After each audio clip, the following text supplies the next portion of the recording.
J'ai vécu des scènes personnellement. C'est un journaliste ah. à la RTS ak suma grande sœur bu ma bokkal ndey ak baay. bu am kayit yëpp. sama grande sœur bu ma bokkal ndey ak baay mu ngi doon wuyoo ci turu Ndey Mariama Sow. moo namp gàll jox ma. diggante hôpital régional bu Ziguinchor ak hôpital Silence bu Ziguinchor même pas 4 kilomètres. mu accouché ñu ngi ci weeru koor ci weer bi sax la woon.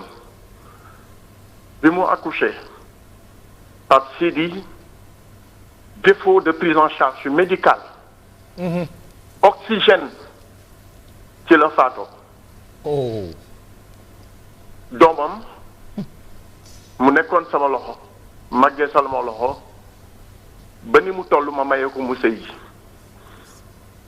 sama waajur bu jigéen fii ci CTO la nelawoo ci défaut de prise en charge correcte médicale. ci yàlla. suma waajur bu góor dans condition la wàccee liggéey ci hôpital régional bu Ziguinchor li may wax docteur Fatima mi ngi Paris actuellement dégg na ko xam na li may wax pour vous dire que les gens meurent en silence dans nos hôpitaux de manière injuste, illégale, anormale. Comment tu peux comprendre que permanence nuit amul ci benn hôpital bu Sénégal bu benn professeur di fanaan tous les médecins ñu ngi ci clinique privée yi et ça c'est le regret que j'ai pour le Sénégal que nous voulons rêver que le Sénégal que nous rêvons quand le service public ne peut plus assurer le minimum pour les concitoyens. On a énormément de concitoyens yoo xam ne service public mënatul leen dara ci ñoom du seen jàng. massa grand massa. du seen école du alimentation bu baax du service de santé bu baax tey jii lépp loo bëgg ci lu baax da nga naan nañ leen dem ci privé bi. C'est pas normal. Et ce sont ces mêmes qui devaient servir le service public. ñoom ñoo nekk dans le privé di xarmat du matin midi soir pour lan des gains de la vie. Des gains de la vie. ñu nekk fii di tabax ay immeubles du n'importe quoi. Deux médecins qui sortent même pas un an ñu nekk dans un luxe insolent. Dans un luxe insolent. ci loolu la ñuy dund Sénégal. Comment on peut être dans une société qui se nomme le Sénégal, dans un pays qui se nomme le Sénégal, à l'état actuel, pour nga faju benn vaccin pour nga am ko c'est un problème vaccin de prévention pour que nga am benn prise en charge médicale bu normal c'est un problème et on se dit dañuy nekk sur la voie de l'émergence. Il est bon de créer des structures, il est bon de construire, il est bon de faire. Mais sans une conscience professionnelle, ce n'est que ruine de l'âme.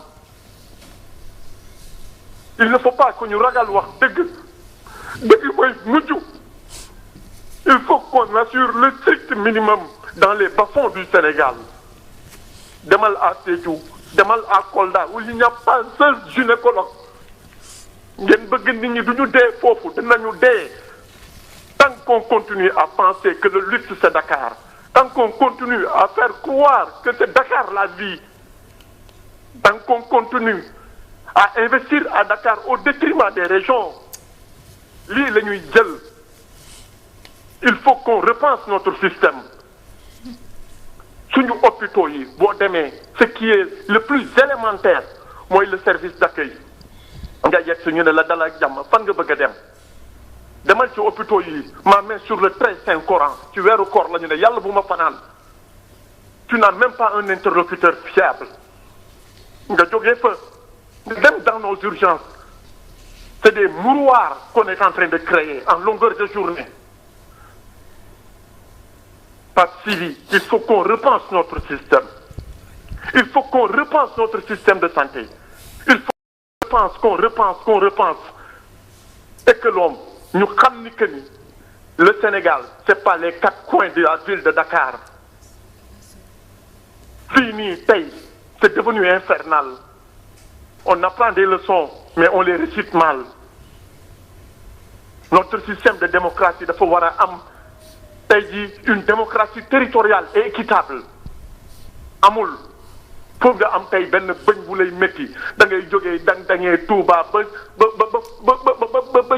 Dakar pour nga gis sax nit faj la problème la nga bëgg opérer nekk urgence j'ai un vieux boo xam ni c'est li may wax suma collègue mi ngi may dégg Oumou Baldé moom laa mujj reyantel pour di ko ñaan ay service hôpital Fann fii ci lan koo xamante ni dafa indi prise en charge am ñu ni ko IPRES la ñu ni ñoom duñu sawaruñu koo programmer alors qu'il était dans un désarroi total mu indi prise en charge mais IPRES la parce que lan la il demandait de la liquidité ci temps tey liquidité boobu la ñu soxla woon parce que kii def anesthésie bi da nga koy fay à temps réel kii def ainsi de suite ainsi de suite ainsi de suite il faut qu'on repense notre système de santé sinon tous les jours les 80% yiy dee ci hôpitaux yi c'est par défaut de prise en charge médicale. ngeen baal ma ak. grand Abbas ngeen baal ma ak. jërëjëf.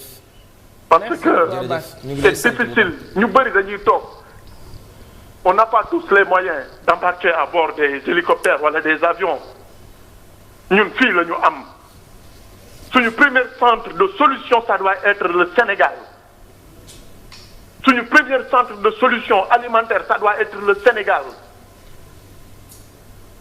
et puis il faut qu'on mette tout le monde à contribution arrêtons de penser que le mal c'est les autres tey kii la ñun ñëpp ñu ngi koy jooy mais dans 2 jours on va tourner et verrouiller le système nekkaat ci leneen ñu indil ñu ay bombes à retardement sur des débats yoo xamante ni c'est inutile le véritable débat aujourd'hui c'est comment repenser notre système de santé comment repenser notre système de l'éducation parce que c'est les 2 piliers yoo xam ni suñu bëggee avancer yeneen investissement yi yëpp c'est inutile pour moi repensons notre système donnons réécrivons les nouvelles feuilles de route pour le système public ngeen baal ma ak je vous félicite encore une fois pour l'excellent travail. Merci. jërëjëf avec un plateau qui nous a permis aujourd'hui de vider parce que j'ai toujours voulu vider le mal que bu may traîner tout le temps sans compter d'autres exemples gis nga le système de santé ça doit être un système solidaire efficace et rentable solidaire pourquoi parce que les uns peuvent cotiser pour les autres ñu faj leen ñëpp yemuñu doole jërëjëf ça doit être un système performant qui veille sur l'équité territoriale professeurs yi nga xam ni ils se sont tous serrés à Dakar dañu war a dem dans les régions ñu dem nekk fa en permanence mais tu vas dans les régions moi j'ai eu la chance de faire le tour du Sénégal mais pour nga gis fa sax quelqu'un koo xamante ni il est responsable médicalement c'est un problème wallahi li may wax nii du lu ñuy inventé lu fi am la bu ko ministre Abdoulaye Diouf Sarr bëggee na ko indi suba ñu tegal ko sur la table du lu ñuy werante wala lu ñuy lam-lame. biñ toogee ci plateau bi ba léegi maa ngi koy woo. 10 000 Sénégalais bu ñu lay seetaan mais ñu nekk dans les régions ñu ngi loolu la ñuy dund tey jii ñu ngi wax et puis ensuite il faut qu'on arrête sama page 5000 moo fi nekk sur des systèmes qui ne sont pas efficaces. ay plan Sésame ci yooyu yëpp c'est bien beau mais l'essentiel c'est de mettre un système boo xamante ni ça va être un système efficace moins lourd accessibilité c'est bien beau proximité c'est bien beau mais li gën c'est que les médecins les professeurs soient accessibles ngeen baal ma ak je félicite ma sœur Bijou et je félicite ñëpp ñu toog ci plateau bi di ñaan yàlla lii na nekk un débat périn fi ngeen ko teg nii foofu la c'est ça la télévision c'est de prendre en charge en temps réel les préoccupations des Sénégalais loolu kese mooy def seen efficacité loolu moo leen ni may ndam ngeen baal ma ak maa ngi nuyu ñëpp di baalu ñëpp ak su ma xool fees na tooy na mais je pensais que il fallait que je vide parce que c'est l'opportunité que j'avais ngeen baal ma xaw asalaamaaleykum wa rahmatulahi taala wa barakatu. Bijou ce qui est plus intéressant mooy kii doon woote c'est un fonctionnaire de l'État RTS lay liggéey. Abbas Sow. léegi imaginez man mi nga xam ne sama yaay day xëy dem jënd lujum ñeenti téeméer jaay ba ngoon mu dàq ci ñaari téeméeri bénéfice bu wopp fu mu jëm. Pape Sidi en plus bi muy wax ki ñuy laaj liquidité. fekk na mu am prise en charge médicale. mais Sénégal ñaata travailleurs ñoo fi nekk amuñu ko. les gens sont fatigués il y a que des maux dans ce pays. et 89% des Sénégalais ne sont pas. te ñiy liggéey bëriwul pris en charge par l'État. te Pape Sidi te ñan ñoo ciy liggéey. Adjara may leen Adjara mu ñëw. d'accord mais juste très rapidement dama bëggoon juste interpeller aussi cette question où on parle des médecins qui se fédèrent et qui veulent pas se prononcer su jëye yi amee. je prends un exemple bi fi benn bébé décédé woon je me rappelle bi ma doon def reportage bi des personnes ressources c'était tout un problème d'avoir un médecin qui peut t'expliquer c'est quoi fonctionnement néonatal et tout ça parce que nee nañ non c'est parce que c'est un confrère c'est